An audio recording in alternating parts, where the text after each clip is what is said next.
অভিমান এর ফলে ভালোবাসা বাড়ে, তবে অভিমান ভাঙানো না জানলে ভালোবাসার মানুষটাই হারিয়ে যেতে পারে। কেউ কারো সাথে রাগ করে কথা বলা বন্ধ করে দিল, কিন্তু সেটা কখনোই ভাঙল না, মানে সেটা এখন আর রাগ নয়, অভিমান। রাগ করে বেশিক্ষণ থাকা যায় না, কিন্তু অভিমান করে আজীবন কাটিয়ে দেওয়া যায়। তবে মানুষ অভিমান তার উপরই করে যাকে সে প্রচণ্ডভাবে ভালোবাসে। নীরবতারও ভাষা আছে, এটা শুধু খুব কাছের কেউই বুঝতে পারে। অভিমান খুব মূল্যবান একটি জিনিস। সবার ওপর তা করা যায় না। যাকে মানুষ ভালোবাসে তার প্রতি সে অভিমান করে, আর সেই ভালোবাসার মানুষটিই পারে তার সেই অভিমান ভাঙাতে।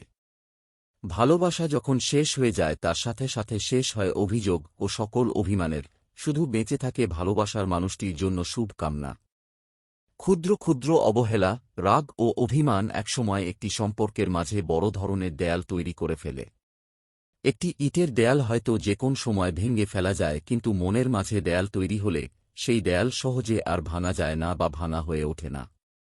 কাজ কতটা অভিমানী আয়না না ভাঙলে বোঝা যায় না। রাগ অভিমান করার পাশাপাশি ক্ষমা করাও শিখতে হয়, তাহলেই ভালোবাসার সম্পর্কগুলো টিকে থাকে। তার অভিমান শুরু হল এবং সে মুহূর্তেই বেকবর হয়ে চলে গেল। যে মানুষ অভিমানের মূল্য ও মর্যাদা দেয় না সে প্রকৃত প্রেমিক নয়। যখন মায়া বাড়িয়ে লাভ হয় না, তখন মায়া কাটাতে শিখতে হয়। অভিমান হল এমন এক প্রতিশোধ যার জন্য কোনো হাতিয়ার লাগে না, শুধু মুখটি বন্ধ রাখলেই হয়। ভালোবাসায় অভিমান আছে বলেই তো প্রেমের স্বাদ এত মিষ্টি মধুর। আমি সেই অবহেলা, আমি সেই নতমুখ, নীরবে ফিরে যাওয়া অভিমান ভেজা চোখ। আমাকে গ্রহণ করো। উৎসব থেকে ফিরে যাওয়া আমি সেই প্রত্যাখ্যান, আমি সেই অনিচ্ছা নির্বাসন, বুকে নেওয়া ঘোলাটে চাঁদ। আমাকে আর কি বেদনা দেখাবে? অভিমান হল ভালোবাসার একটি আবেগী বহিঃপ্রকাশ। অতিদূর পরপারে গা নীল রেখার মতো বিদেশের আভাস দেখা যায়। সেখান হইতে রাগ অভিমানের দ্বন্দ্ব কোলাহল সমুদ্র পার হইয়া আসিতে পারে না। যার অনুভূতি বেশি তার অভিমানও বেশি।